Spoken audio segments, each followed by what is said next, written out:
Bismillahirrahmanirrahim. Assalamualaikum warahmatullahi wabarakatuh. Innal hamdalillah nahmadullah wa nasta'inuhu wa nastaghfiruhu wa nastahdihi wa na'udzu billahi min syururi anfusina wa min sayyiati a'malina. May yahdihillahu fala mudhillalah wa may yudlilhu fala hadiyalah. Asyhadu an la ilaha illallah wahdahu la syarikalah wa asyhadu anna Muhammadan abduhu wa rasuluh la nabiyya wa la rasula ba'da. Nusalli wa nusallim ala rasulillah wa nabiyillah Muhammad sallallahu alaihi wasallam wa ala alihi wa ashabihi wa man tabi'ahum bi ihsanin ila yaumil qiyamah.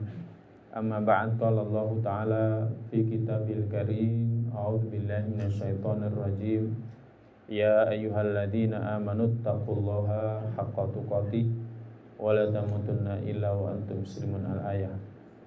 Alhamdulillah, kembali kita dipertemukan oleh Allah Ta'ala untuk sama-sama mengkaji firman-Nya dan juga sabda-sabda utusannya.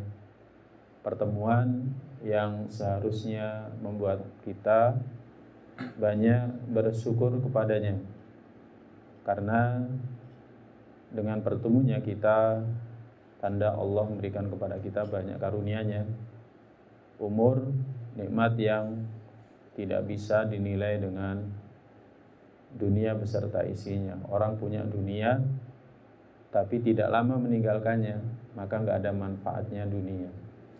Demikian juga Allah memberikan kepada kita sehat. Sehat tidak bisa dinilai dengan rupiah. Tidak ada orang yang mau menjual jantungnya kemudian mendapatkan bayaran 5 triliun misalkan, nggak akan mau. Livernya pun sama. Demikian juga dengan matanya dan lain sebagainya.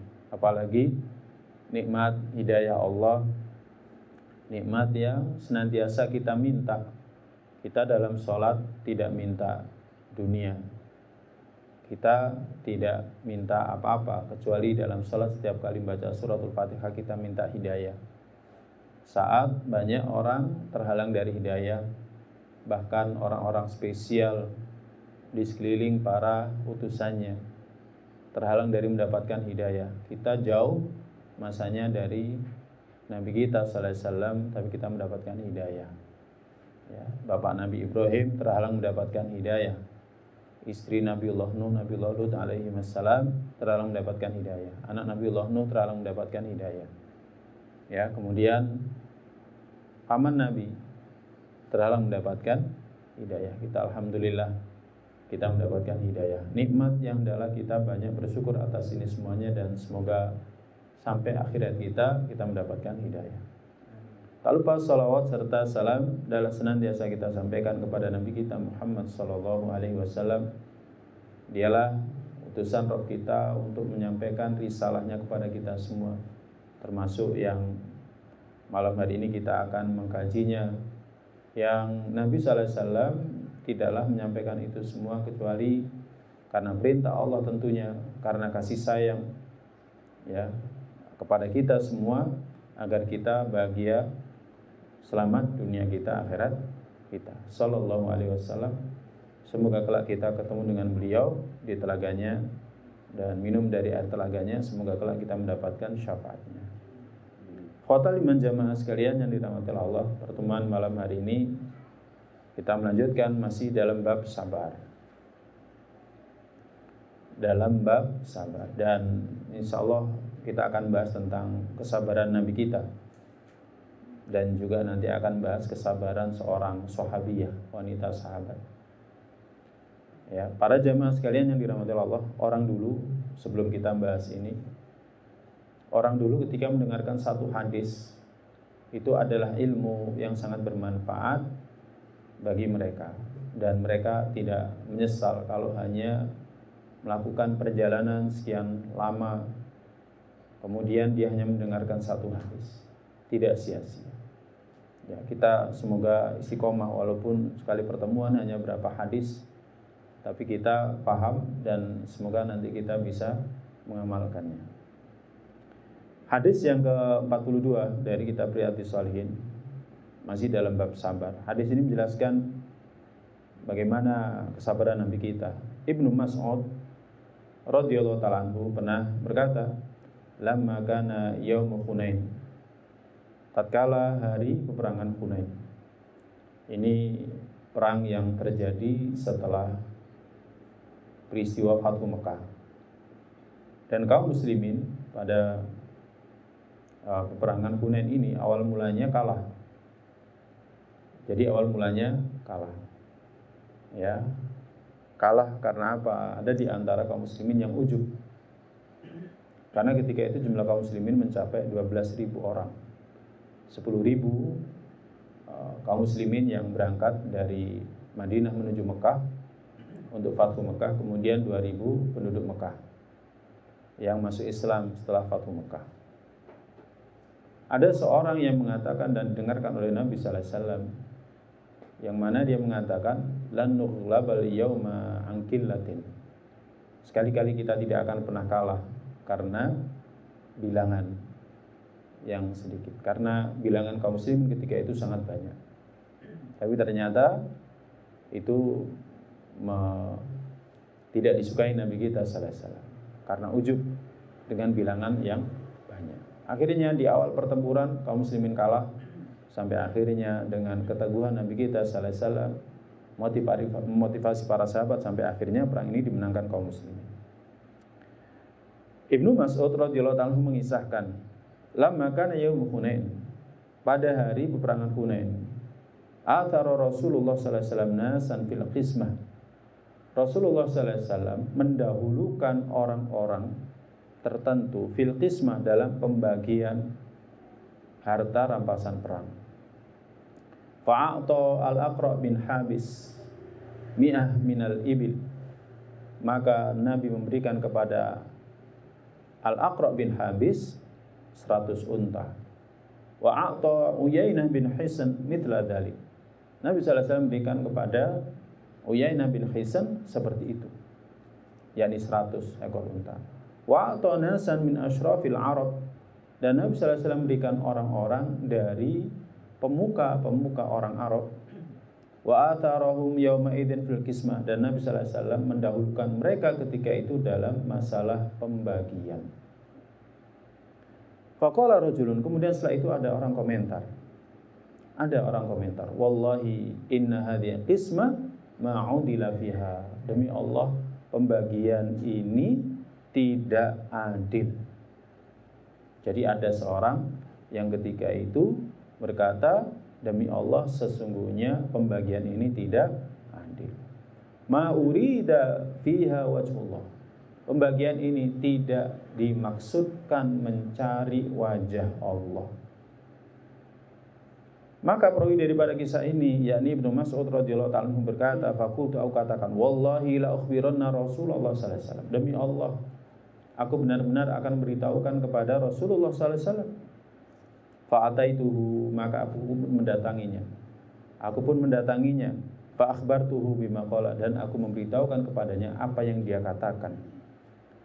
Apa setelah itu yang terjadi? Fataghayyara wajhuhu hatta kana kasirfi, akhirnya wajahnya Nabi sallallahu alaihi wasallam itu berubah hingga seperti potongan merah. Tsumma qala, kemudian Nabi sallallahu alaihi wasallam bersabda, "Faman ya'dilu idza lam ya'dilillahu wa rasuluh?" Siapa lagi yang akan adil sekiranya Allah dan Rasulnya tidak adil? Kemudian Nabi bersabda, "Yarhamallahu Musa qad udhiya bi aktar min hadza fasabara." Semoga Allah merahmati Musa, dia telah disakiti lebih banyak dari ini dan dia bersabar. Kemudian setelah itu Ibnu Mas'ud mengatakan, la jarama la arfa'u ilahi ba'daha hadithan, sudah aku janji tidak akan menyampaikan kepada beliau setelah ini satu pembicaraan komentar. Para jamaah sekalian yang dirahmati Allah, pada masa dulu orang komentar langsung dari lisan, pada masa sekarang dengan perkembangan teknologi informasi media sosial, orang bisa komentar langsung di media sosial, ya, dan ini langsung bisa sampai kepada orang yang dimaksud, orang yang dituju, ya. Dan kalau kita senantiasa mengikuti komentarnya orang, ya pasti ada yang tidak berkenan, ya, bagi kita, dan itu kadang melemahkan kita, menyakiti kita. Komentar seperti itu kadang lebih menyakitkan daripada perilaku negatif orang kepada kita. Ini yang terjadi pada Nabi kita sallallahu alaihi wasallam, ya, yang terjadi pada Nabi kita sallallahu alaihi wasallam. Dan bagaimana Nabi kita sallallahu alaihi wasallam menyikapi ini? Ya, ini yang perlu jadi pelajaran bagi kita. Pokoknya kalau kita berjalan di atas jalan dakwah mesti ada gangguan di sana. Apakah gangguan berupa lisan ataukah gangguan berupa perbuatan? Mesti. Dan itu adalah sunnatullah. Ya, itu adalah sunnatullah. Nabi kita sallallahu alaihi wasallam mengalaminya, para nabi, para rasul terdahulu juga mengalaminya. Kita pun kalau ingin berjalan di atas jalan dakwah, kita pun juga akan suatu ketika mengalaminya. Ya, ini adalah sunnatullah untuk menguji kita semua. Apa pelajaran dari hadis ini? Yang pertama, jawazu takhsisi qaumin bil ata. Boleh mengkhususkan pemberian untuk satu kaum jika pemimpin melihat ada maslahah dalam pemberian ini. Dan yang harus kita ketahui di sini, ini bukan ghanimah, ini adalah fai'. Kalau kita belajar masalah fikih, ada perbedaan antara ghanimah dengan fai'. Kalau fai' itu, ya kan, itu sesuai dengan kebijakan imam, pemimpin. Seperti dalam kasus ini. Nabi sallallahu alaihi wasallam mendahulukan tokoh-tokoh Quraisy mendapatkan bagian yang banyak. Mereka ini orang yang baru masuk Islam. Mereka ini adalah para mu'alaf. Jadi mereka ini orang yang baru masuk Islam. Mereka ini para mu'alaf. Baru masuk Islam ketika Fathu Mekah. Kemudian setelah Fathu Mekah, kemudian terjadilah perang Hunain. Ya, selisih beberapa hari. Nah, kemudian mereka ini ketika Nabi sallallahu alaihi wasallam mendapatkan fai' ini, ya, harta rampasan perang ini dibagi menurut kebijakan Nabi. Ada yang diberikan 100 ekor unta, ada yang 50 ekor unta, ya. Jadi seperti itu. Ya, boleh. Kalau dilihat ada maslahatnya di sana, kalau ada kebaikannya di sana. Adapun ghanimah beda. Adapun ghanimah maka beda, tidak sama dengan harta fai'.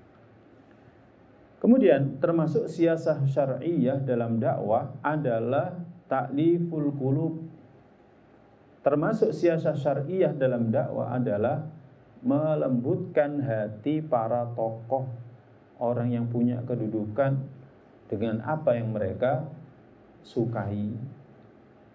Ya, mereka orang-orang baru masuk Islam ini, mereka cinta sama harta. Ya, diberikan harta. Enggak jadi masalah. Selanjutnya, ya, masih perlu dibina bagaimana mengorientasikan seluruh ketaatan ibadah yang mereka lakukan mencari wajah Allah Ta'ala, bukan lagi mencari harta, bukan lagi mencari materi. Di awal gak jadi masalah. Jadi di awal tidak menjadi masalah melunakkan hati mereka dengan harta. Sebagaimana sebelumnya Nabi kita sallallahu alaihi wasallam diberitahu, kalau tidak salah oleh pamannya Al-Abbas bin Abdul Muthalib radhiyallahu anhu, Rasulullah, Abu Sufyan itu orang yang suka riasa, suka kepemimpinan. Akhirnya Nabi sallallahu alaihi wasallam buat pengumuman, siapa yang berada di rumahnya dia aman. Siapa yang berada di Masjidil Haram dia aman. Siapa yang di rumahnya Abu Sufyan dia aman. Ditinggikan. Jadi ini termasuk siasah syar'iyyah. Ya, termasuk siasah syar'iyyah. Dahulu ada seorang ustadz, ya, dari daerah Kalimantan pedalaman yang berkunjung ke Al-Um. Dia menceritakan orang-orang di pedalaman itu, mereka kalau dibawakan pakaian, sukanya setengah mati, senangnya setengah mati. Ya, senangnya setengah mati, sukanya setengah mati. Maka dalam berdakwah nggak jadi masalah membawa itu sambil kita ajak kepada al-haq. Tidak menjadi masalah. Jadi tidak menjadi masalah karena memang kondisinya masyarakatnya seperti itu. Ini termasuk siasah syar'iyah. Dibolehkan. Jangan kaku. Ya, namanya dakwah kepada Allah ya harus ngajak, hanya itu saja. Tidak dengan ta'liful qulub, tidak dengan meluluhkan hati, melunakkan hati, tidak seperti itu. Kemudian pelajaran berikutnya, di setiap masa itu ada musuh para nabi, ada musuh para pengikut nabi. Dan mereka ini akan mencela para nabi, para pengikutnya nabi.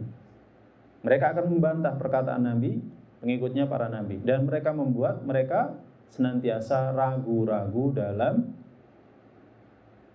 urusan mereka. Seperti yang diucapkan oleh orang ini, diriwayatkan oleh Ibnu Mas'ud, di mana orang ini mengatakan, wallahi inna hadhi qismah la ma'udila fiha. Demi Allah, pembagian ini enggak adil. Ya. Wa ma'urida fiha wajhullah, dan tidak dimaksudkan untuk mencari wajah Allah. Ya. Ini ucapan orang yang memusuhi Nabi. Walaupun sekedar ucapan ya, tapi ini memusuhi Nabi. Ya bagaimana gak musuhi? Nabi SAW bagi sebaik-baiknya, bukan untuk kepentingan Nabi. Nabi SAW tidak ada kepentingannya di situ. Bahkan sampai akhir hayatnya Nabi SAW itu masih punya hutang. Ya, Nabi SAW bukan untuk kepentingannya, tapi untuk kepentingan umat. Nah, ada yang komentar dengan komentar seperti ini. Demi Allah, pembagian ini tidak adil, tidak dimaksudkan untuk mencari wajah Allah. Ini musuhi Nabi. Setiap masa itu ada musuhnya Nabi, musuhnya pengikut Nabi. Mereka mencela Nabi, mereka mencela pengikutnya Nabi. Ya, mereka membuat ragu-ragu atas setiap apa yang mereka lakukan. Ya, jadi seperti itu. Sampai sekarang pun ada ngajine ojo kencang-kencang, biasa. Padahal kan kita juga biasa ngaji hadis, dibaca sarahnya, kemudian berusaha untuk mengamalkan. Ngaji Al-Quran, dibaca ayatnya, kemudian ditafsirkan menurut tafsiran generasi terdahulu, ya kan? Kemudian berusaha untuk mengamalkan. Biasa. Tapi orang menganggapnya luar biasa. Ya. Jadi membuat ragu dalam urusan kita. Ada dari dulu sampai sekarang ada. Bukan hanya di satu tempat, di banyak tempat seperti itu. Modusnya sama. Karena memang dari dulu sampai sekarang ya seperti itu, modusnya sama. Ya, maka ini yang harus kita pahami. Bukan berarti kita mencari musuh, enggak. Musuh itu akan datang dengan sendirinya. Ketika kita berjalan di atas al-haq, musuh itu akan datang dengan sendirinya. Kita enggak nyari musuh. Nabi SAW enggak nyari musuh. Tapi ketika kita menghalangi manusia dari hawa nafsunya, maka ketika itu akan ada yang musuhi kita. Karena nafsu itu amar bisu. Jiwa itu senantiasa nyuruh kepada keburukan. Kemudian pelajaran berikutnya para jamaah sekalian yang dirahmati Allah. As-safhu an athratil li'am sunnah qadimah. Jadi berlapang dada terhadap celaan itu adalah sunnah para nabi. Jadi sunnah para nabi. Nabi sallallahu alaihi wasallam dicela, ya, kemudian Nabi sallallahu alaihi wasallam berlapang dada. Itu adalah sunnahnya para nabi. Yang Nabi sallallahu alaihi wasallam sendiri mengikuti orang-orang terdahulu. Nabi sallallahu alaihi wasallam dikatakan sebagai penyair, dikatakan sebagai seorang penyihir, dikatakan sebagai seorang gila. Alhamdulillah kita enggak pernah mendapatkan julukan seperti itu. Ya, kita enggak pernah dapat julukan seperti itu. Paling ada berapa kisah orang yang masuk Islam itu, ketika dia masuk Islam, maka ibunya berkata, kamu masuk Islam nanti akan mau menjadi pembunuh saya. Jadi kayak gitu, saking takutnya ibunya kepada anaknya yang memeluk Islam, karena dikesankan Islam itu teroris, ya kan, suka membunuh dan lain sebagainya, sampai ibunya ketika anaknya masuk Islam itu dia mengatakan, apa kamu nanti akan menjadi pembunuh saya, membunuh keluargamu dan lain sebagainya. Akhirnya dijelaskan dengan benar. Ya. Nah, ini menunjukkan bahwa ya kita nggak akan pernah selamat dari celaan. Sebagaimana halnya para nabi, para rasul juga. Dan ini sudah sunnah qadimah. Jadi sunnatullah dari dulu. Ya, sunnatullah dari dulu. Nabi Ibrahim dimusuhi oleh bapaknya. Jadi bahkan sampai diancam, diusir, diancam dibunuh. Nabi Ibrahim yang usir bapaknya, yang ngancam membunuh juga bapaknya. Ya, Nabi Musa sendiri, ya, Nabiullah Muhammad sallallahu alaihi wasallam dan yang lainnya. Tetapi mereka sabar. Dan harus lapang dada. Dan harus belajar. Ya, maka kita ketika ngaji kisah-kisah para nabi terdahulu, kita ngaji sirahnya Nabi sallallahu alaihi wasallam, kita ngaji sirahnya sahabat, kita ngaji tentang orang-orang saleh terdahulu, itu akan bisa menguatkan kita. Makanya pelajaran berikutnya, hadis ini menjelaskan bagaimana Nabi kita sallallahu alaihi wasallam meneladani saudaranya dari kalangan nabi. Dan ini adalah realisasi dari mengikuti perintah Allah Ta'ala, fabi hudahum iqtadi, fabi hudahum muqtadi. Maka dengan petunjuk mereka ikutilah. Jadi Nabi sallallahu alaihi wasallam disuruh mengikuti petunjuknya para nabi terdahulu. Jadi Nabi kita sallallahu alaihi wasallam disuruh mengikuti petunjuknya para nabi terdahulu. Jadi Nabi kita sallallahu alaihi wasallam disuruh mengikuti petunjuknya para nabi terdahulu. Bagaimana para nabi alaihissalam, mereka itu bersabar, berlapang dada atas gangguan yang ditimpakan kepada mereka, yang mereka terima. Maka Nabi sallallahu alaihi wasallam meneladani mereka.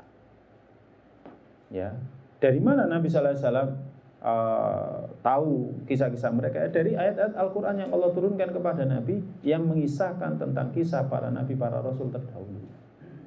Kan banyak ya kisah para nabi, kisah para rasul terdahulu. Itu disampaikan kepada Nabi sallallahu alaihi wasallam. Tujuannya apa? Untuk jadi cerminan Nabi dalam dakwah. Misalkan ketika diturunkan kepada Nabi sallallahu alaihi wasallam surat Yusuf. Nabi sallallahu alaihi wasallam bercermin dari kisahnya Nabi Allah Yusuf, bahwa nasibnya Nabi itu akan sama seperti nasibnya Nabi Allah Yusuf, yang disingkirkan oleh keluarganya, kakak-kakaknya, yang beda ibu dengan Nabiullah Yusuf alaihissalam, disingkirkan dengan cara yang keji.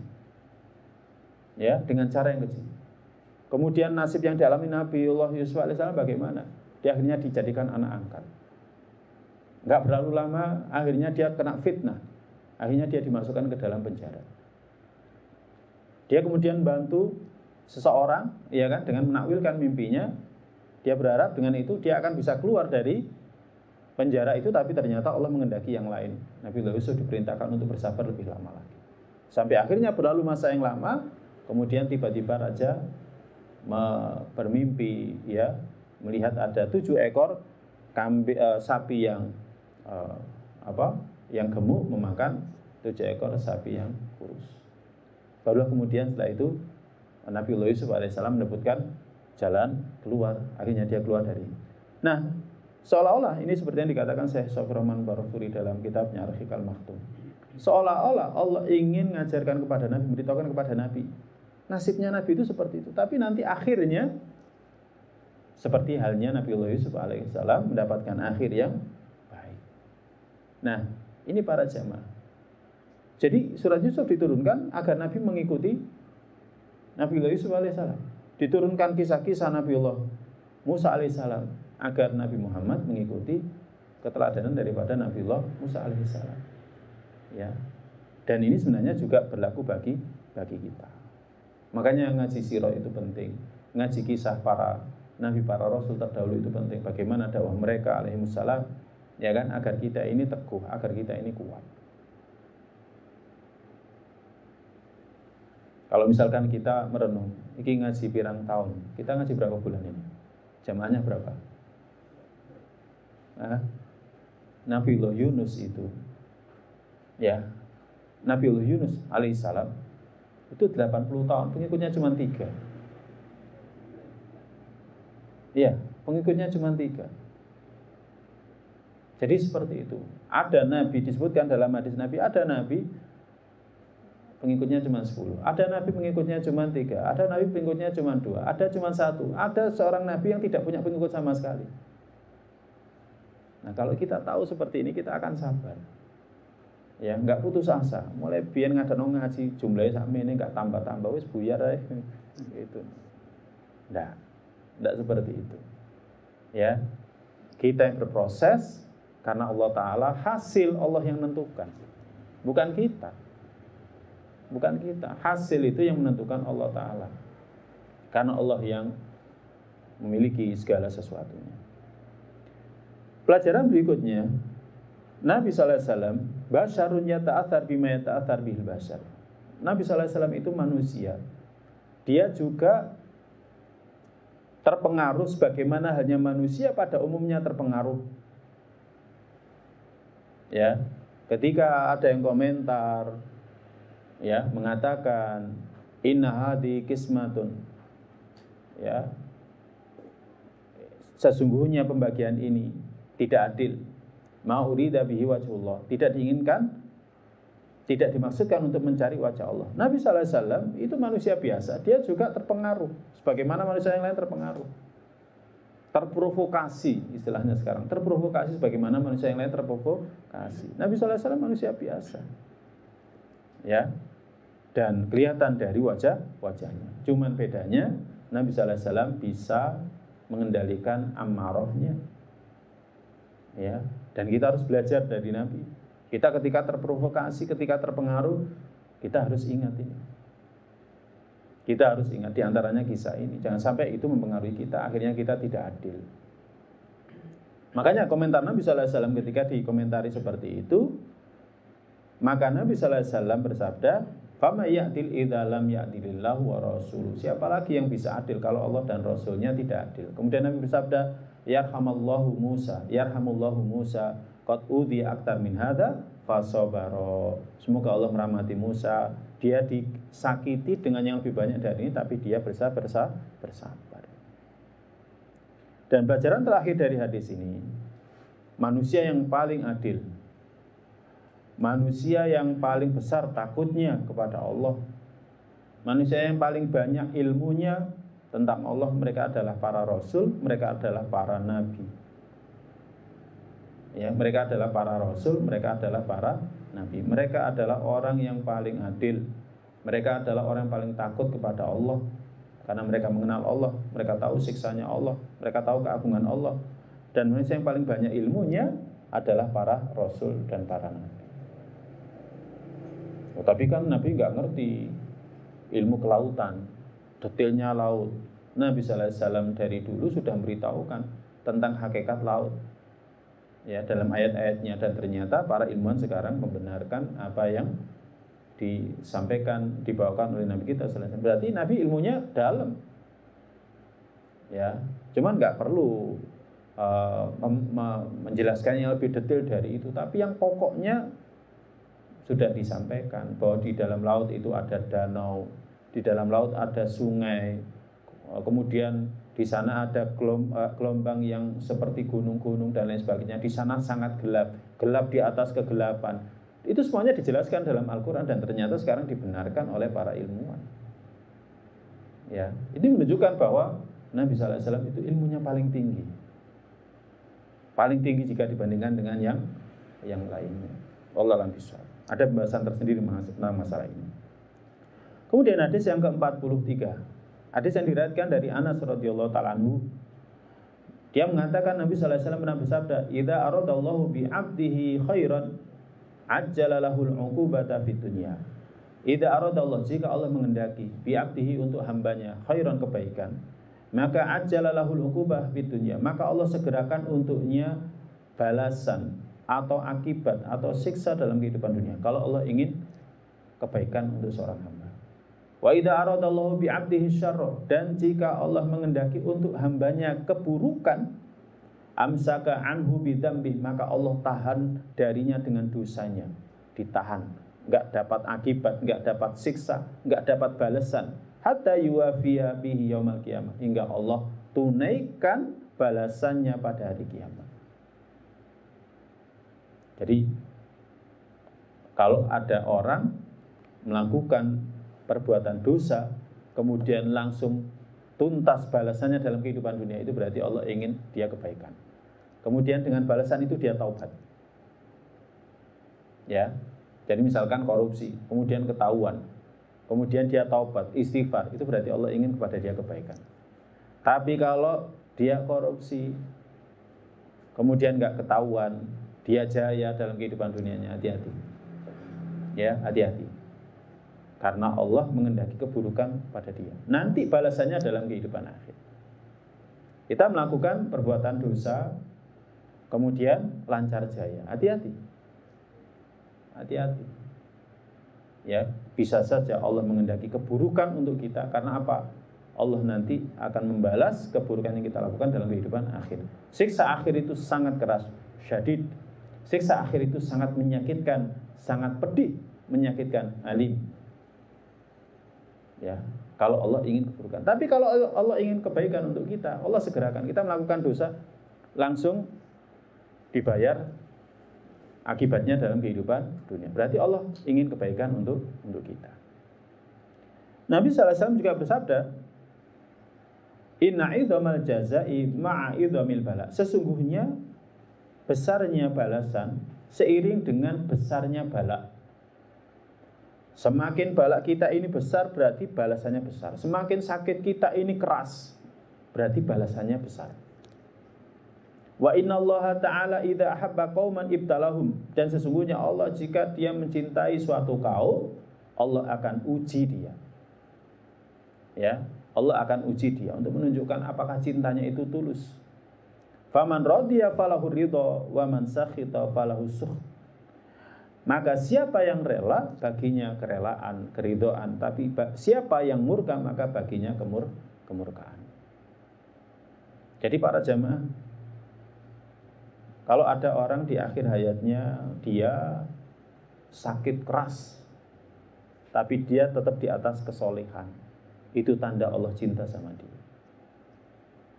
Ya, itu tanda Allah cinta sama dia. Allah ingin bersihkan dosa-dosa dia sebelum kematian dia, sehingga ketika ruhnya lepas dari jasad, ruh ini enggak membawa dosa. Ya, ruh ini tidak membawa dosa.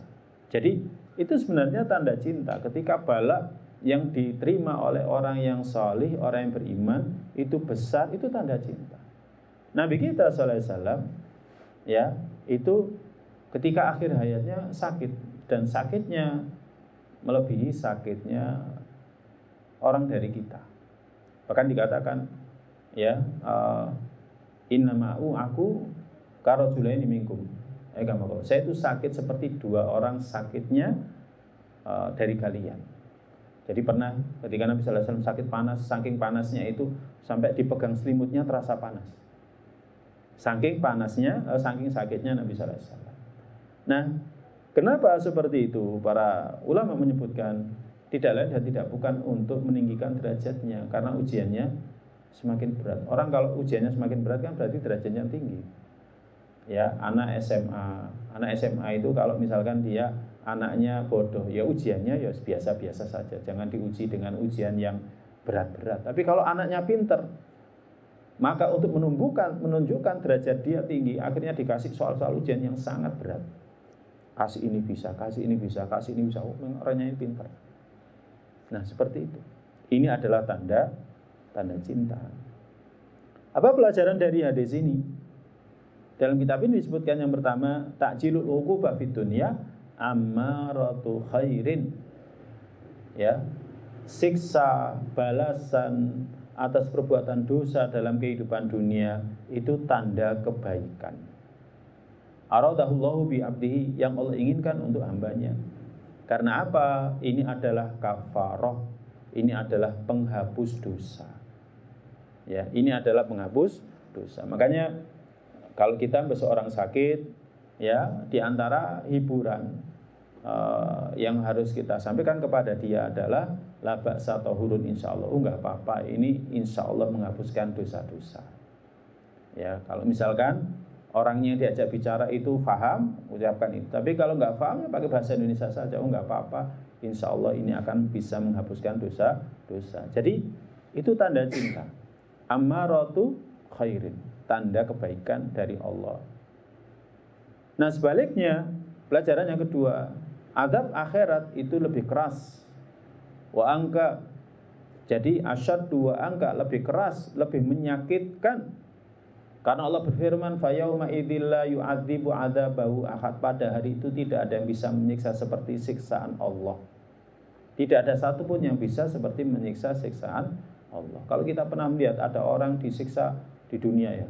Kalau orang-orang dulu nyiksanya pedih ya. Ya seperti kita pernah dengarkan kisah Ashabul Ukhdud, bagaimana orang-orang mengatakan amantu bi rabbi hadzal ghulam. Aku beriman kepada Rabbnya pemuda ini. Kita sudah bahas kemarin. Aku beriman kepada Rabbnya pemuda ini.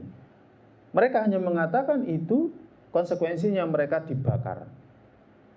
Ya, dibuatkan parit yang besar, kemudian diisi kayu bakar, ya mungkin minyak, kemudian dinyalakan api. Siapa yang enggak narik ucapannya dilemparkan ke situ. Kan pedih. Zaman sekarang nggak ada orang disiksa seperti itu, nggak ada. Ya hukuman mati pun kalau zaman sekarang ya orang-orang Barat ya menurut mereka itu mereka suntik mati, dibius dulu kemudian disuntik mati. Ya, kalau dalam Islam kan enggak, dipancung ya kan. Dan itu lebih manusiawi, nggak merasakan sakit. Beda orang dengan ketika dia bius dulu kemudian dia disuntik mati, masih merasakan sakit yang luar biasa. Ya, nah orang zaman dulu siksanya pedih. Ya, ada yang dimasukkan ke dalam tungku api, ya tungku kemudian dimasukkan, ada yang dimasukkan ke dalam tempat pemasakan, air yang mendidih dimasak langsung mereka. Orang-orang zaman dulu seperti itu. Nah, siksa akhirat itu lebih pedih dari itu. Ya, lebih pedih dari itu. Fa yauma idzil la yu'adzibu 'adzabahu ahad. Ya. Maka kalau orang dikehendaki oleh Allah Ta'ala mendapatkan kebaikan, pasti Allah akan segerakan siksanya. Makanya kita harus paham ini. Sehingga ketika kita paham ini, kita berharap dengan adanya bala yang kita terima, semoga Allah menghapuskan dosa-dosa saya. Tersandung misalkan, ya innalillah wis awake dhewe iki pancene weke Gusti Allah, kesandung iku pancene takdire. Nah kayak gitu. Lek ditambahi meso dosa. Ya. Tapi lek ditambahi innalillah, alhamdulillah, iki bala yang dengannya saya akan dapat pahala. Insyaallah dapat pahala. Nah, kemudian yubtalan nasu ala hasabi dinihim. Yang harus kita pahami, manusia itu akan diuji sesuai dengan agamanya. Manusia itu akan diuji sesuai dengan agamanya. Kita akan mendapatkan bala sesuai dengan agama kita. Ustaz, kok balaknya Nabi itu berat-berat? Iya, karena agama mereka itu kuat. Mereka punya solbah, mereka punya kekuatan. Makanya balaknya seperti itu. Nah, kita balaknya seperti ini karena agama kita seperti ini. Ya, karena agama kita seperti ini. Jadi kalau balak kita paling diintimidasi gitu aja, ya agama kita segitu. Diintimidasi langsung down. Ya sudah, agama kita memang seperti itu. Ya, agama kita seperti itu. Keimanan kita seperti itu. Makanya kita harus muhasabah, introspeksi. Balakku kok mek koyo ngene yo, gitu. Ya itu agama kita. Ya, agama kita. Bukan berarti kita menjatuhkan kita ke dalam satu balak yang lebih berat, enggak. Sunnatullah akan datang dengan sendirinya.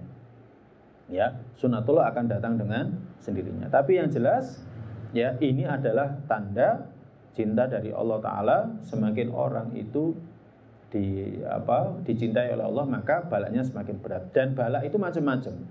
Ada yang berupa sakit, ya seperti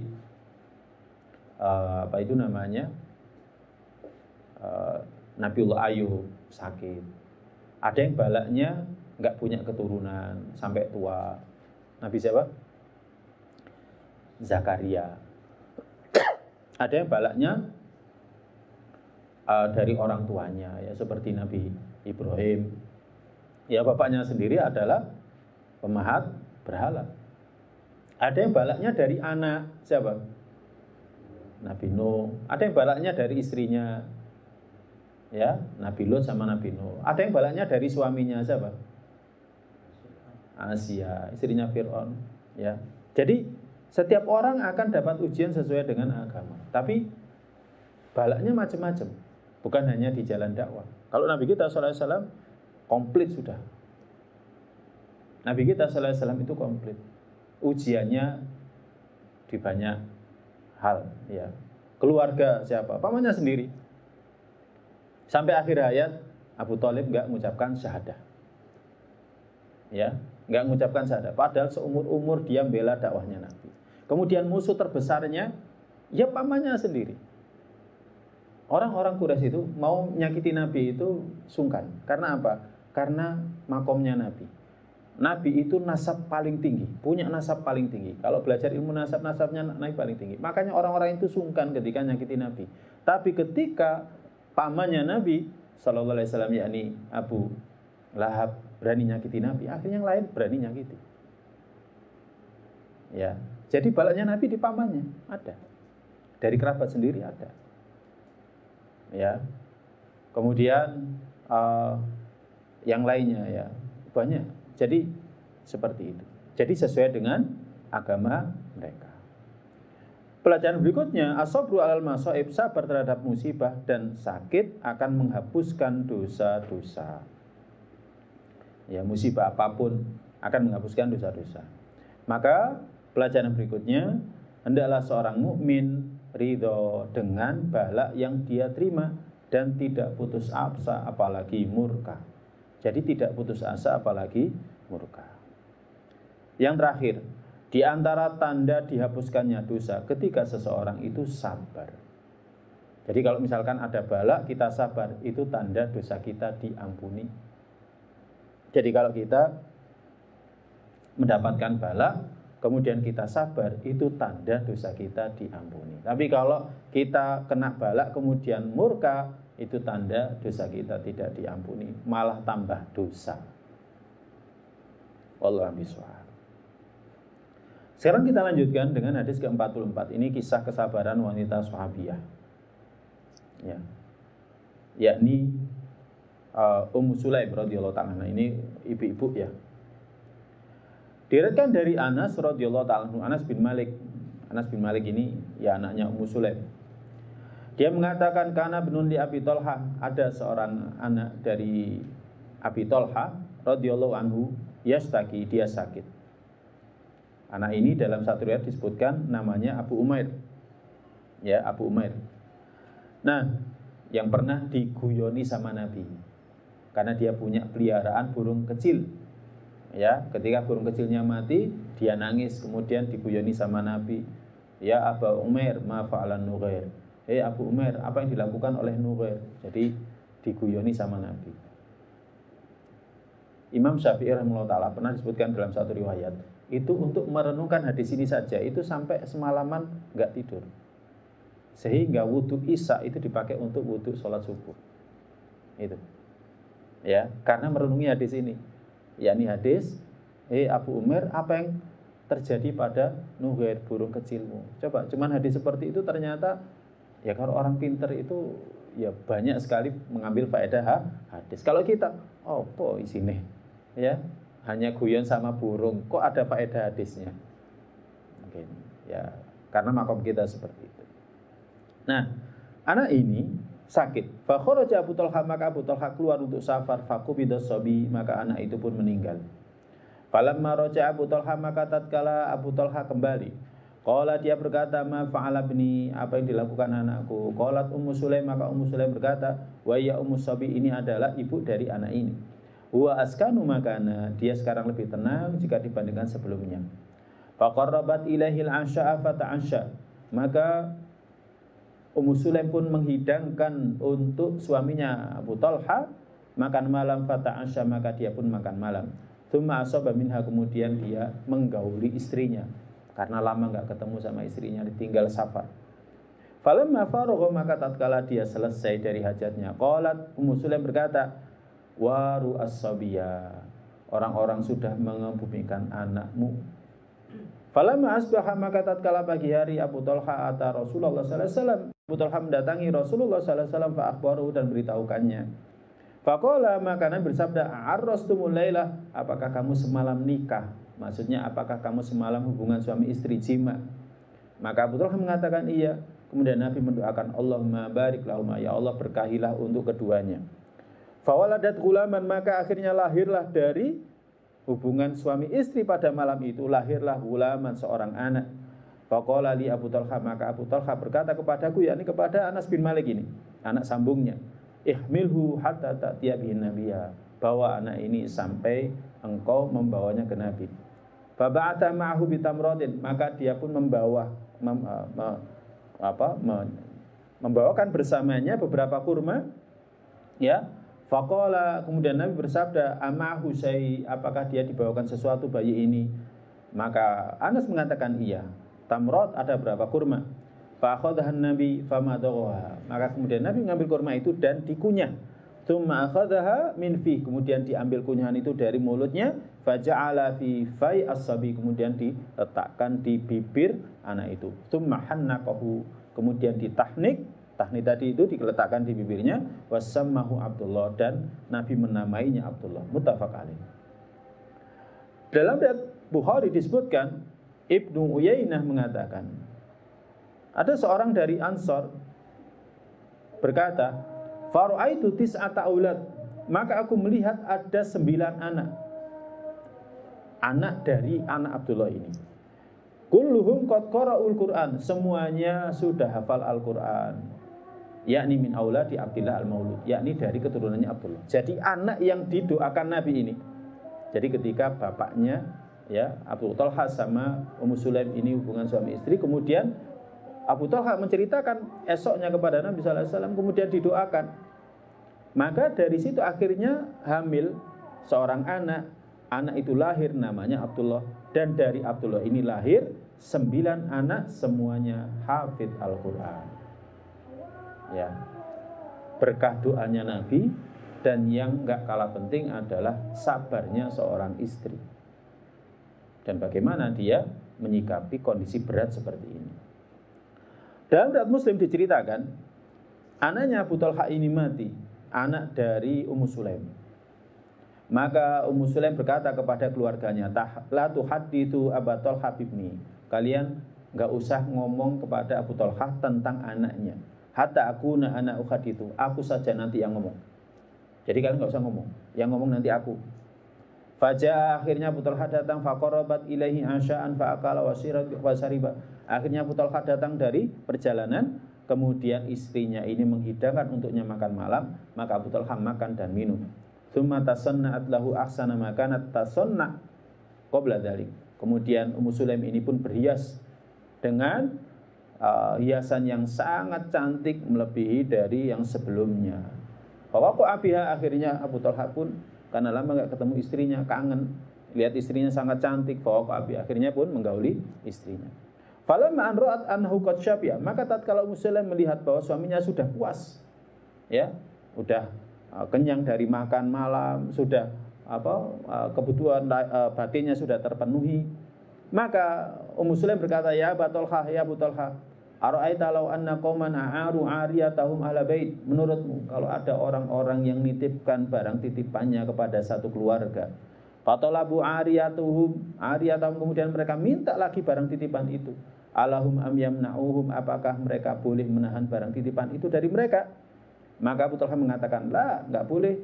Maka istrinya mengatakan, fakhtasib ibnaka, cari pahala atas kematian anakmu.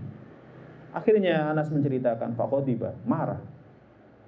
Taraktani hatta idza talatakhtu tsumma akhbartani bibni. Kamu biarkan aku enggak, kamu beritahu sampai aku melakukan jima seperti ini, kamu baru memberitahukan kepadaku tentang kematian anakku.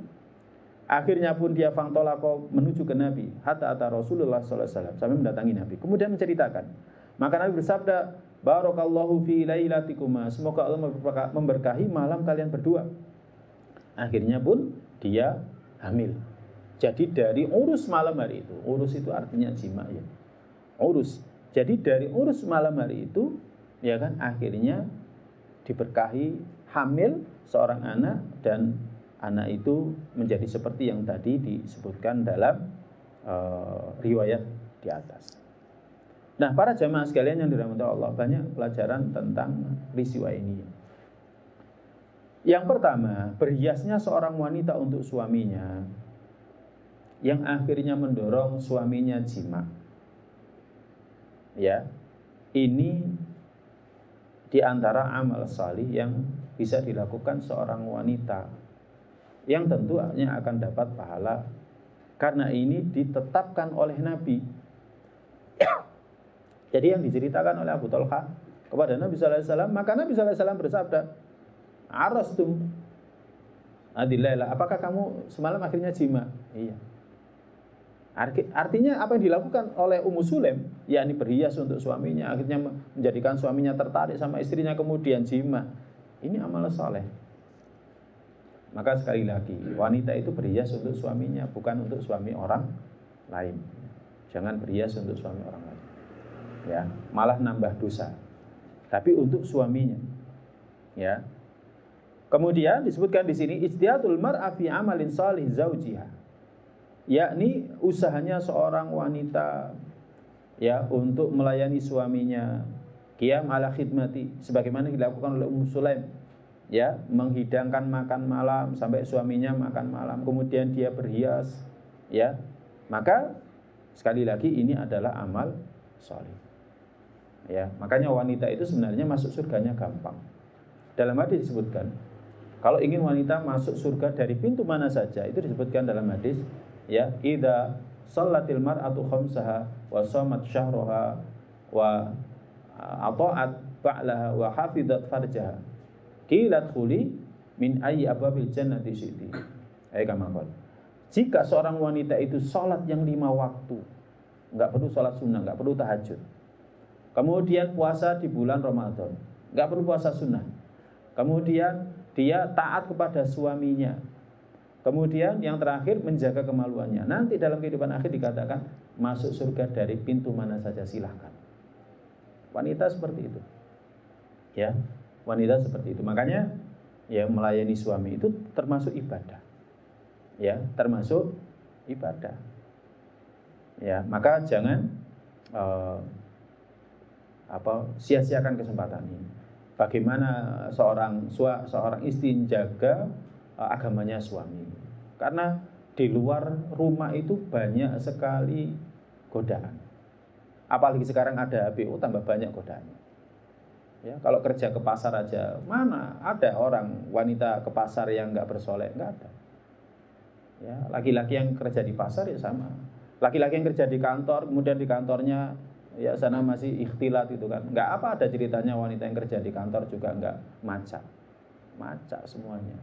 Maka jaga ya suami, agamanya suami dengan cara kita berhias untuk suami. Ya, bagaimana caranya agar agamanya suami itu terjaga.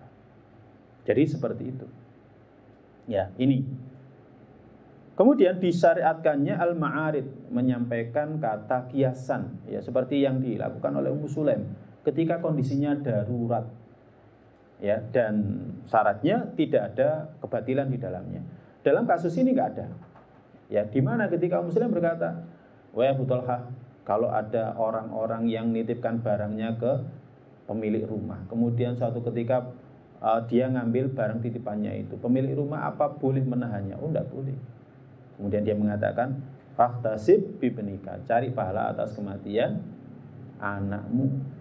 Nah, ini boleh kata kiasan, ya, dan ini hak, dan ini tidak mengandung unsur kebatilan, maka tidak menjadi masalah.